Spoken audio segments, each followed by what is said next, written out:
Good Monday morning of the 15th week of Ordinary Time. The writings are from Isaiah. All week long it's Isaiah. Boy, he plays rough too. It's the early writing of, I think Isaiah is divided up to, I don't know. I'm not an Old Testament scholar at all. I'm so over my head, it's pathetic. Okay? But he's rough and tough. He's like Amos.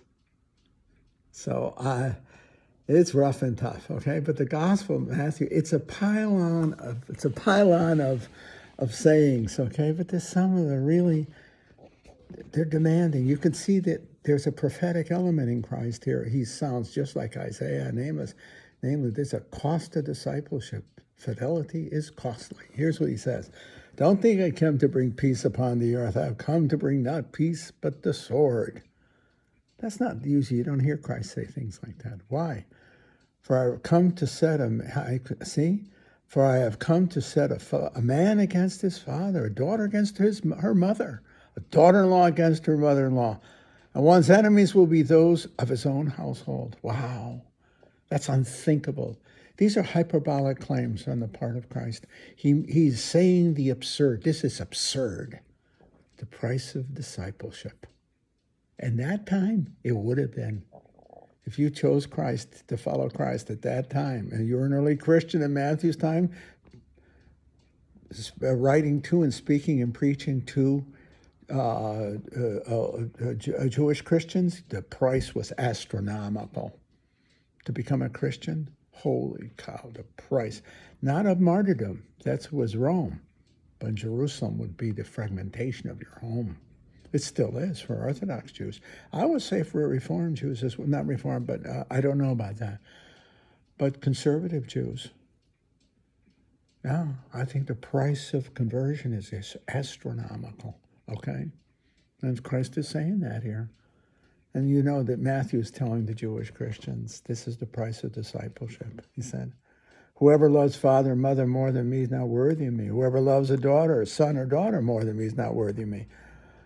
And the kicker line is the imitatio Christi, imitation of Christ.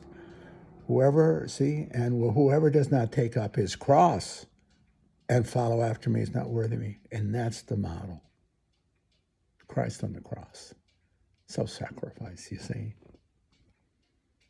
Whoever finds his life will lose it.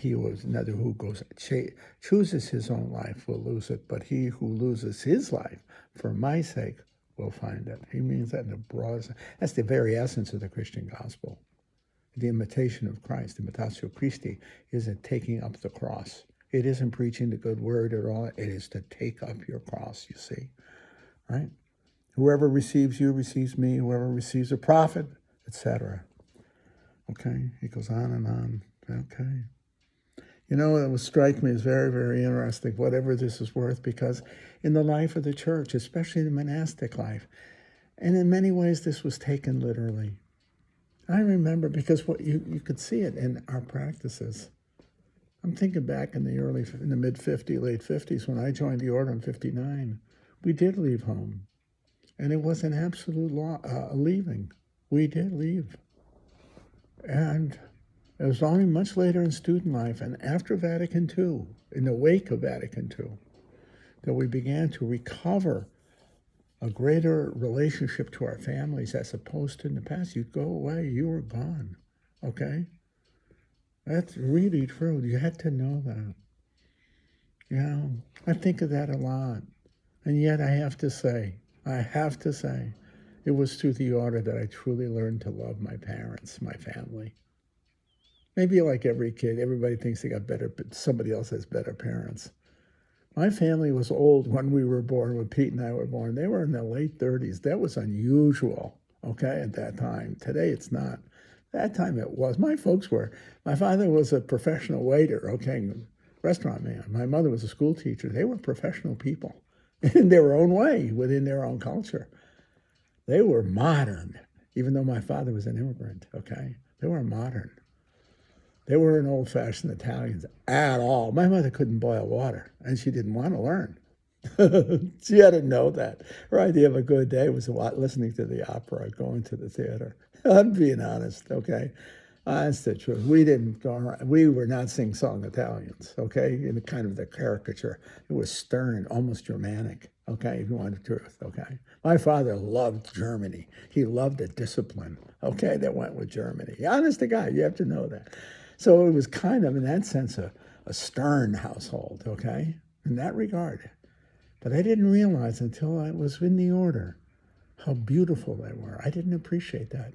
But it was, I'll give you one example, I'll leave you alone, but it was such a telling one.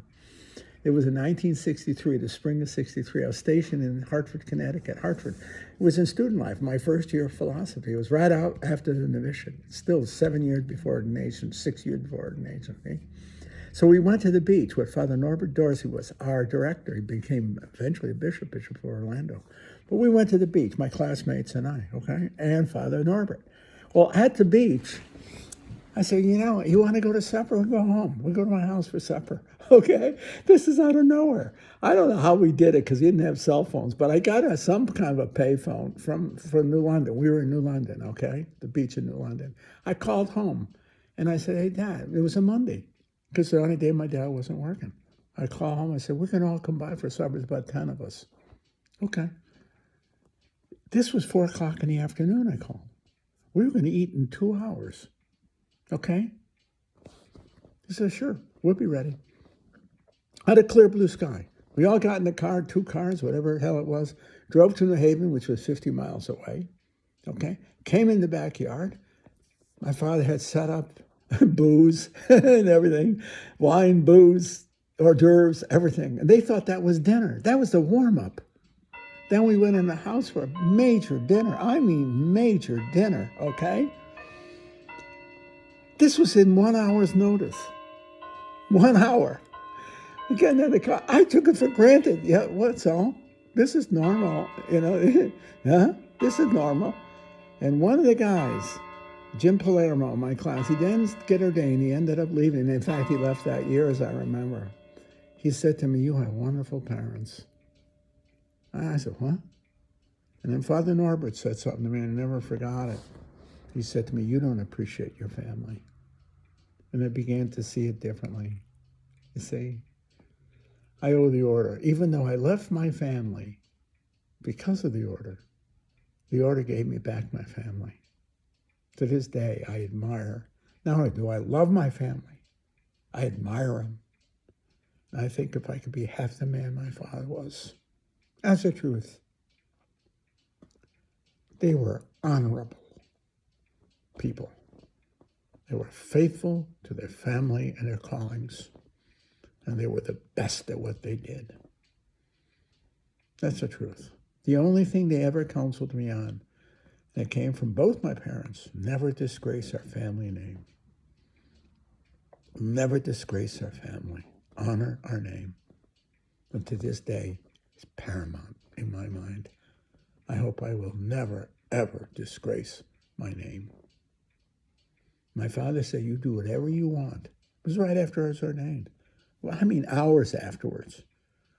Do whatever you want, but never make a goddamn fool out of yourself. And my mother put it in a little bit more polite manner, never dishonor our name. It was the time when priests were leaving and making a big hullabaloo out of it. It didn't. My father couldn't care less whether I stayed in the priesthood or not. But act honorably, because he was an honorable man, so was my mother. And they were good at what they did. They did it their way. Thank you, Frankie Sinatra. And they encouraged me to do things my way, but with honor and profound sense of dignity, with respect for our name. See, that's the truth. Be surprised how we honor our families without even knowing it at times. I owe the order of everything, to be honest with you. And the one thing that I so owe the order, they taught me how to see my family. Though I walked away because of the order, they taught me how to go back. And I went back with respect and love beyond all the love